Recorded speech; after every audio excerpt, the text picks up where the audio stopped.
você já nos conhece aqui de outros momentos, mas hoje nós estamos representando o PAC, que é o Projeto Allan Kardec de Estudos Espíritas, que é um projeto que, junto com alguns amigos, como o próprio Tony, Osmário, Josi, e mais 2 amigos nossos, que não puderam estar aqui hoje, por motivo de trabalho, nós nos reunimos e sentimos a necessidade de aprofundar nas obras de Allan Kardec. E mediante isso, nós estamos sempre, que a oportunidade nos permite, falando em outras casas. Agora em outubro mesmo nós tivemos o primeiro colóquio kardeciano, falando alguns temas baseados em Kardec. E essa é a nossa proposta, sempre Kardec, porque são as obras que nós, pelo menos, sentimos que aprofundam e nos dá bastante respostas racionais perante os fenômenos espíritos que acontecem. Conforme nos foi solicitado, hoje pediram,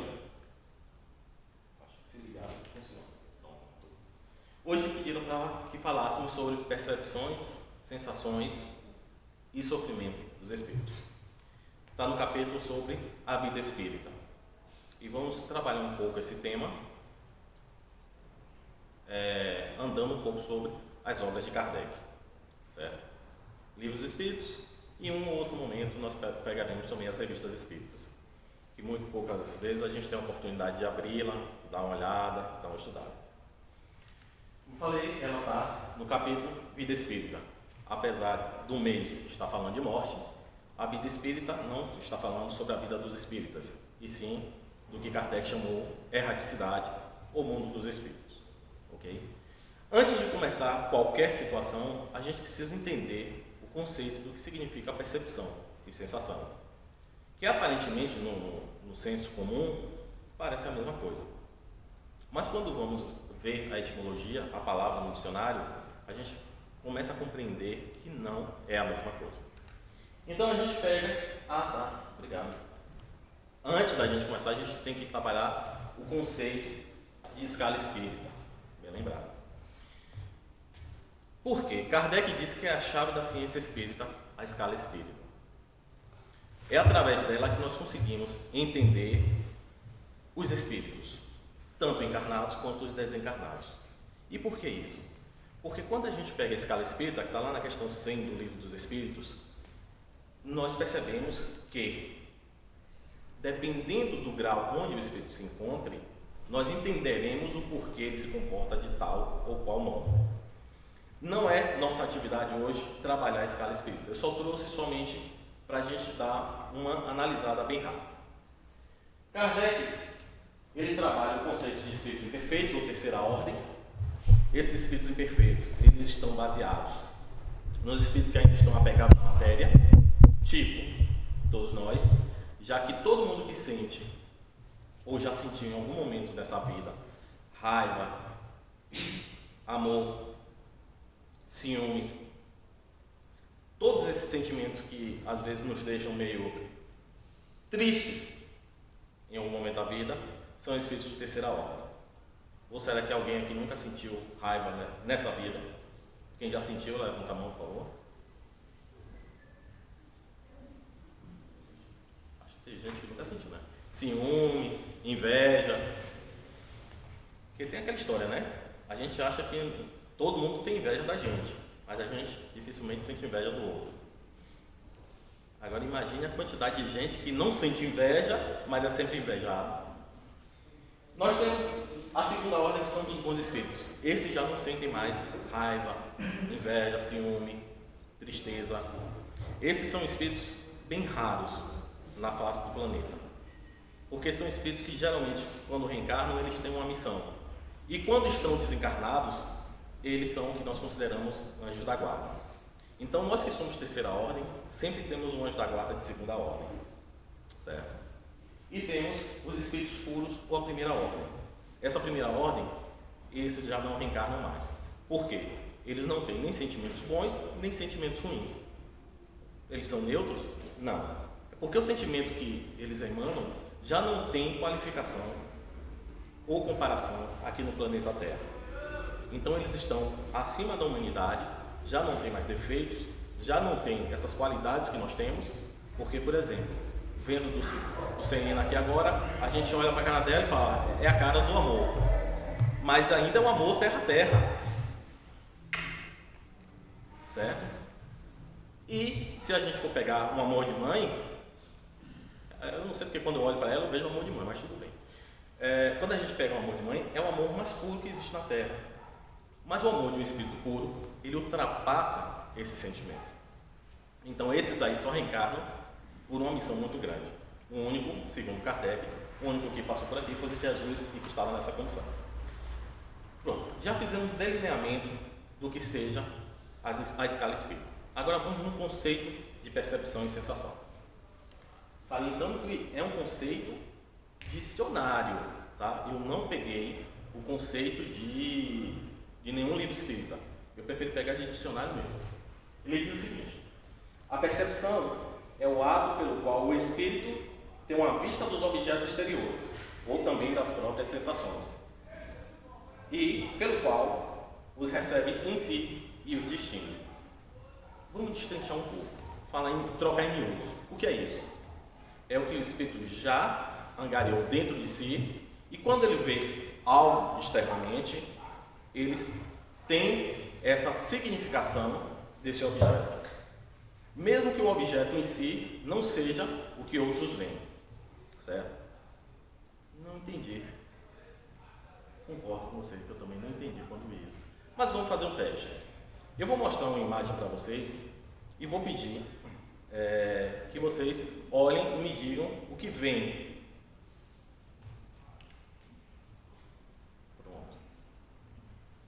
E agora eu gostaria que, da boca para fora, não só mentalmente, que eu ainda não consegui ser espírito puro, ouvir. O que é que vocês veem nessa imagem? Eu vou até sair da frente. Dois animais. A senhora pode nomeá-los?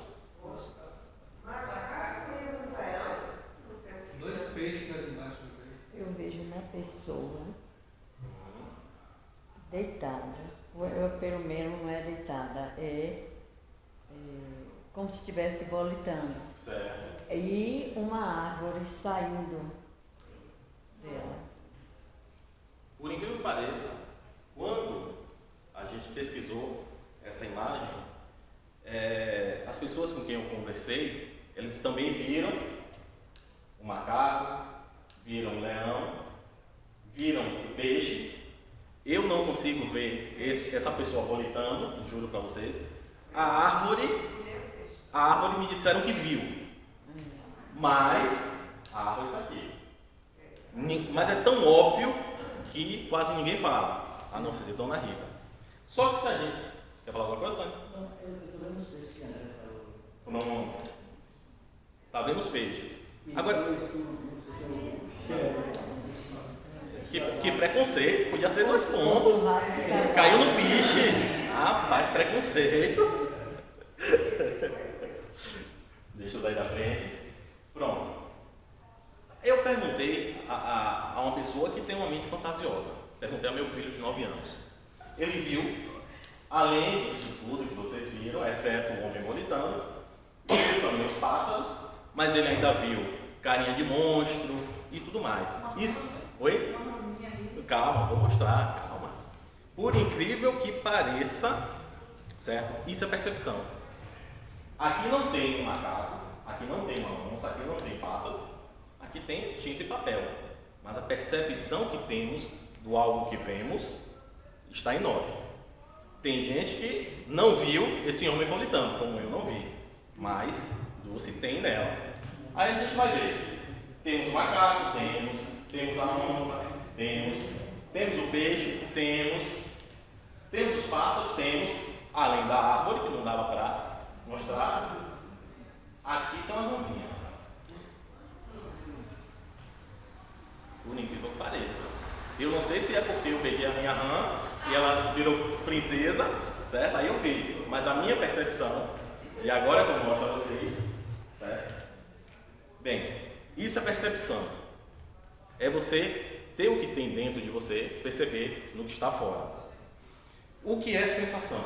Sensação é propriamente a modificação agradável ou desagradável que os objetos nos causam ao ferir os sentidos. E aqui é bom a gente entender que sentido é o que? Tato, olfato, audição. Quando a impressão é levada ao cérebro pelos nervos, ou seja, são coisas físicas. Aqui a gente coloca o frio, o calor, os ruídos, tudo isso são sensações. Tá? Pronto. Sofrimento, o que é? Eu não vou falar o que é sofrimento, eu não peguei o conceito de sofrimento. Acho que até mesmo porque acho que todo mundo sabe o que é, né? Cada um sofre do seu jeito. Cada um tem a percepção da dor do seu jeito. Por exemplo, eu tenho amigos que vão a uma UPA, tomam uma injeção e saem de lá tranquilos, sorridentes.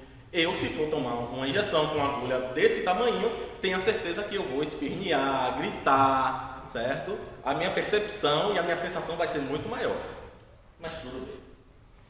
Então, o que é que nós vemos aqui? Questão do livro dos Espíritos. 237.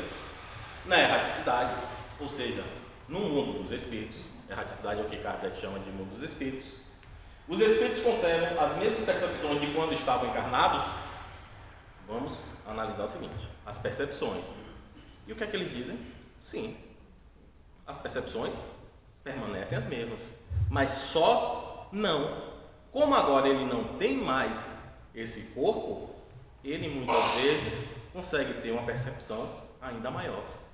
Ele consegue perceber, e agora o termo é esse mesmo, não é sentir, é perceber, coisas que nós, enquanto encarnados, não vemos. E tem um exemplo, eu não lembro se eu coloquei aí, e eu vou pescar. Tá? Não coloquei, então eu vou falar. Na Revista Espírita, ele consulta um espírito e pergunta: quando você vê a cadeira, o que é que você percebe dela? Ela fala: percebo tudo que vocês percebem. Ela tem assento, ela é feita de madeira, mas eu consigo ver por dentro dela. É como se, agora é como se ele percebesse os átomos que compõem a cadeira. Então ele consegue conhecer, perceber a estrutura dentro dela. É isso que acontece quando o espírito já não tem mais esse corpo. Pronto. A nossa visão é limitada. Se a gente for até comparar com um gato e um cachorro, a nossa muito limitada. Cachorro e gato conseguem enxergar no escuro, apesar de falarem que eles enxergam em cinza. No escuro eu não consigo achar nem a minha esposa, que é branquela, a verdade seja dita. E eu só falei isso com todo amor e carinho no mundo. Questão 240. É o quê? Sim, mas se não tivesse esse amor todo. É para você ver, né? Mas é bom salientar que eu sou espírito de terceira ordem, tá? Os espíritos compreendem o tempo como nós, e aqui é legal. Esse é um tema que eu acho que dá pano para manga, mas eu não vou me alongar. E os espíritos dizem o seguinte: compreender o tempo como nós, sim e não. Mas como assim sim e não? Vamos lá. Compreender o tempo como nós, quando eles precisam conversar conosco. Então eles vão saber que meio-dia é meio-dia, meia-noite é meia-noite. Mas isso a gente tem que levar em consideração também, qual o grau que esse espírito se encontra. Porque se for um espírito, vamos dizer, de primeira ordem, ou mesmo de segunda ordem, o que é esse tempo para eles? Eles não batem ponto, eles não precisam correr para poder fazer nada, até mesmo porque se transportam através do pensamento. Pensou, está lá. Mas quando se fala de um espírito de terceira ordem, um espírito inferior, vamos colocar assim, em termos bem pesados, às vezes ele tem uma percepção ainda muito pior desse tempo. Por quê? Imaginemos que eu desencarno, não sou lá essas peças Coca-Cola toda, mas eu ainda estarei ocupado com as coisas daqui do mundo. Então, quando der meio-dia, talvez eu sinta, não é que eu vá, mas eu sinta fome, talvez eu sinta vontade de dormir. Mas se a gente for pegar um espírito como um espírito danado, que está na Revista Espírita, é um espírito que ficou 200 anos preso em uma casa. Ele matou o irmão e matou a cunhada. E a consciência dele, massacrando ele, via esses dois espíritos na mente dele, é bom salientar, porque esses espíritos já tinham perdoado a ele. Ele via na mente dele esses dois espíritos e ficou atormentado durante 200 anos. Quando Kardec evocou na Sociedade Espírita Parisiense, ele dizia, primeiro, que ele não conseguiu nem se comunicar à primeira vista. Os membros tiveram que orar por ele durante 30 dias. Depois de 30 dias, ele voltou mais calmo e ele dizia que ele estava sendo punido, que aquela punição nunca iria acabar. Era uma coisa eterna, era o inferno interno. O inferno interno dele. E Kardec foi trabalhando com ele em várias sessões, até que ele tranquilamente compreendeu a situação dele e saiu dessa condição. Mas para um espírito em sofrimento, o tempo é bem mais largo do que existe. Por exemplo, quando a gente, agora eu falo para aqueles dois amigos ali, quando, eu sei que vocês até hoje não moram, né? Mas, assim, do mesmo jeito que eu também não moro com o Josi. Mas quando vocês namoravam, que estavam naquele canto, naquela coisa toda, se vocês se vissem 8 horas da manhã do domingo, 8 horas da noite, passava rápido, não passava não? Passava, que eu sei. O Dulce também sabe que passava rápido, apesar de seu tempo ser outro. Mas quando a gente está com aquele problema enorme, conta para pagar, quando a gente tem aquela coisa para resolver que está atormentando, a gente chega 8 horas. Já se passaram 12 horas, quando você olha no relógio são 8h15 ainda. Ou seja, tempo é relativo. Tempo é relativo. É estado de consciência então. Questão ainda 240. Os espíritos necessitam da luz para ver? O que é que vocês acham? Será que se a gente apagar as luzes aqui, os espíritos vão ficar no tato? Ih, rapaz, onde é que eu estou? Pera aí, eu vou bater na cadeira. Se ele vê internamente. Oi? Se ele vê internamente, ele pode ver sem luz. Aí é bacana. Aí eu só dou uma notícia triste para quem tem medo de espírito. Que é aquela história assim, ó. Não, peraí, eu vou na cozinha, deixa eu ligar a luz aqui, porque se tiver a luz apagada, o espírito vai pegar. Eu lamento.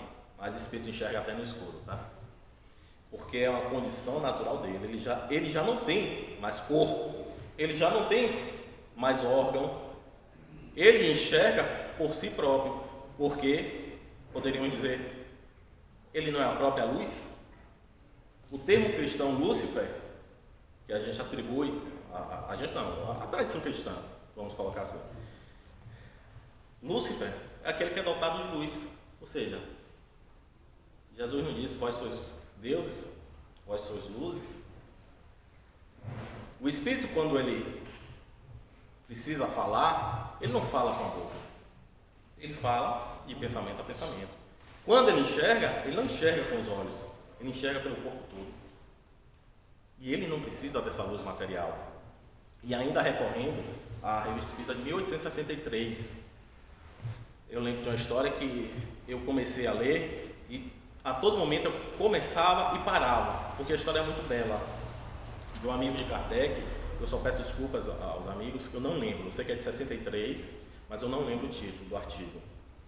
E esse amigo de Kardec evocou a esposa, que estava em outra cidade, ou seja, evocou uma pessoa viva, enquanto ela dormia, ele evocou-a. E nesse momento ele perguntou, você me enxerga?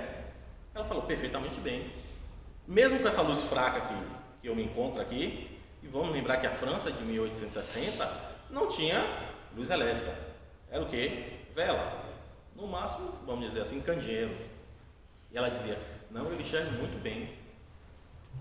O quarto está muito mais iluminado para mim, que estou sem corpo, do que para você que está aí só com esse candeeiro.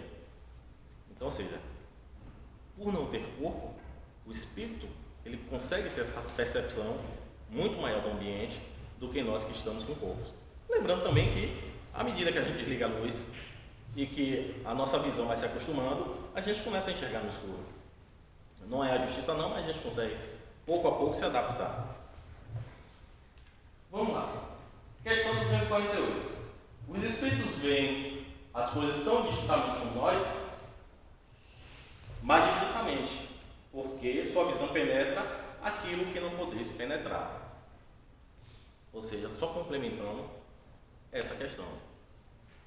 Independente do objeto que seja de chumbo, que seja de madeira, que seja muitas vezes num envelope lacrado, como os cientistas no final do século XIX eles faziam essas experiências, os espíritos conseguem penetrar qualquer objeto.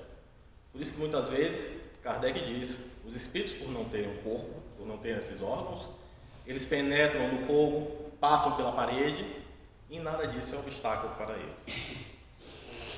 Isso vale para todas as classes, todas as ordens espirituais? Boa pergunta. Vale para todas, valem, mas depende da sua consciência. Por quê? Por que depende da sua consciência? Um espírito de terceira ordem, como nós, podemos passar por uma parede tranquilamente. Matéria, ser imaterial. Agora, quando você coloca um obstáculo, não, se eu tentar passar pela parede, eu vou bater. Não vai passar nunca.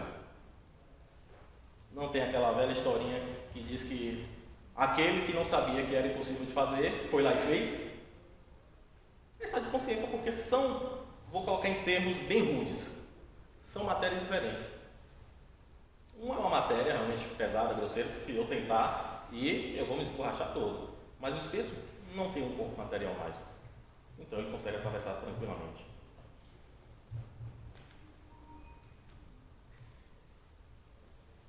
A resposta veio-nos tão claramente como quando em pessoa assistia às nossas sessões.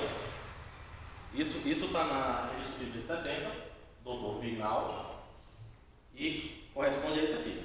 O espírito vê as coisas tão distintamente como nós? Sim, vê. Ele vê muito mais claramente.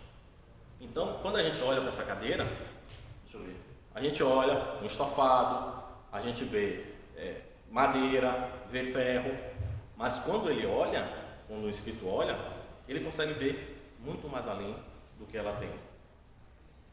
Muitas vezes, vamos dizer assim, algo que lhe dê um fator especial, que para a gente é impossível de perceber, mas para ele é perceptível. Em relação à luz se vos apresenta com a mesma coloração que no estado normal. E por que está perguntando por que no estado normal? Porque esse doutor Vignal, ele é um espírito encarnado. Ou seja, evocaram um espírito encarnado ainda, ele estava lá na cidade dele, dormindo, e evocaram ele. Perguntaram primeiro ao seu espírito protetor se poderia ser evocado. O espírito falou, pode evocá-lo porque ele se encontra com o corpo adormecido. E aí eles perguntam, a luz é a mesma coisa que você vê quando está no corpo? Ele diz, não. Ela é precisa de uma luminosidade inacessível aos vossos sentidos grosseiros. Ele percebe a luz? Percebe. Mas, assim como um arco-íris, a gente só percebe 7 cores, 8 cores no arco-íris, os espíritos eles conseguem perceber as nuances que existem entre uma cor e outra. É o que o Dr. Vignal vem falando. Existem situações, existem colorações dentro dessa luz que ele percebe que é inacessível aos nossos órgãos. Vamos continuar. Apenas os objetos que eu não vi em vigília, em razão da obscuridade, ou seja, são luminosos e perceptíveis para mim. Ou seja, vamos desligar a luz. Se a gente consegue enxergar muito mal na penumbra, para o espírito não é obstáculo algum. Certo? Assim, a obscuridade não existe absolutamente para o espírito, embora ele possa estabelecer uma diferença entre o que dá para vós, entre o que para vós é claro e o que não é. Então, ou seja, a gente pode apagar, deixar no breu. Ele tranquilamente vai conseguir enxergar a gente muito perfeitamente. Bem, enquanto a gente vai tatear, vai bater um no outro, para eles não é problema. Tudo isso porque não tem mais esse órgão grosseiro. Que a gente, quando reencarna, precisa de um olho para poder enxergar, precisa de uma boca para poder comer, precisa de ouvidos para poder ouvir, e ele não. Ele tem essa percepção em todo o corpo. Se ele enxerga em todo o corpo. Então não dá nem para um outro espírito chegar e querer dar uma punhalada por ele por trás, porque ele enxerga por todo o corpo. Vossa visão é indefinida ou limitada ao objeto ao qual prestais atenção? Ele coloca: para mim, sei que os objetos materiais são perceptíveis no seu interior. Ou seja, ele tranquilamente olha a cadeira e consegue conhecer o interior dessa cadeira, ver o que se passa dentro dela.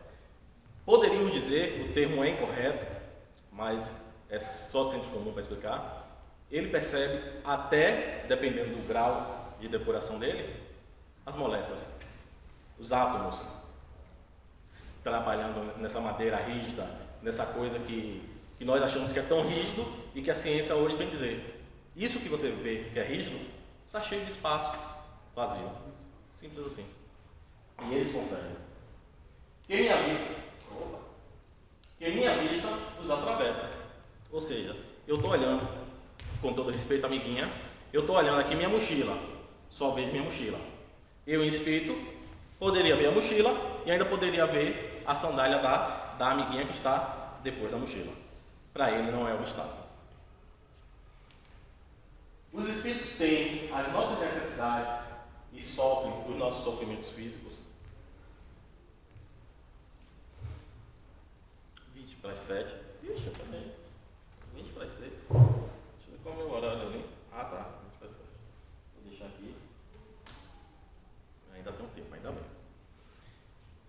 Os espíritos têm as nossas necessidades e sentem os nossos sofrimentos. Quais são as nossas necessidades? Primeiro que a gente tem que entender. Tem fome, precisa comer, precisa beber, precisa ir no banheiro, fazer número 1, número 2, às vezes até número 3. E eles sofrem como a gente sofre? Será que se eu, como espírito, der um beliscão em doce, ela vai sentir do jeito que sente hoje? Os espíritos dizem que não. Primeiro ponto. A gente tem que entender que a necessidade faz parte do órgão. O espírito não tendo mais um corpo e não tendo mais órgão, para que ele vai ter essa necessidade? Essa necessidade de comer, essa necessidade de beber, de fazer número 1, número 2. Se ele já não tem mais um corpo, não existe algo que ele sinta uma picada de muriçoca e isso transmita pelos seus nervos, chega ao cérebro e do cérebro ela destina uma sensação de dor. Não tem necessidade, não existe mais. Para o espírito não precisa mais, porque o corpo ele deixou na cova. Essa necessidade de um corpo, ele tem agora um corpo espiritual, que é totalmente desprovido de tudo o que o corpo material tinha. Então ele não tem mais essa necessidade nem esses sofrimentos. Bem, eu fiz uma apresentação rápida. Por que eu fiz essa apresentação rápida? É costume do Fabiano, no final, sempre abrir para perguntas e respostas. Eu pensei em fazer só uma provocação, certo? E deixar mais tempo para a gente poder conversar. Aí vocês vão me perguntar, mas você sabe tudo? Vai responder tudo? Não. Não, porque o PAC não somente sou eu. Não sou eu sozinho. O PAC é um grupo.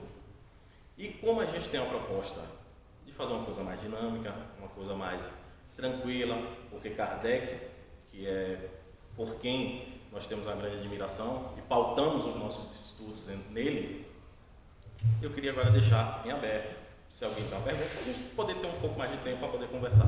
Se não, a gente encerra por aqui e vai para casa. Está franqueada a palavra para vocês.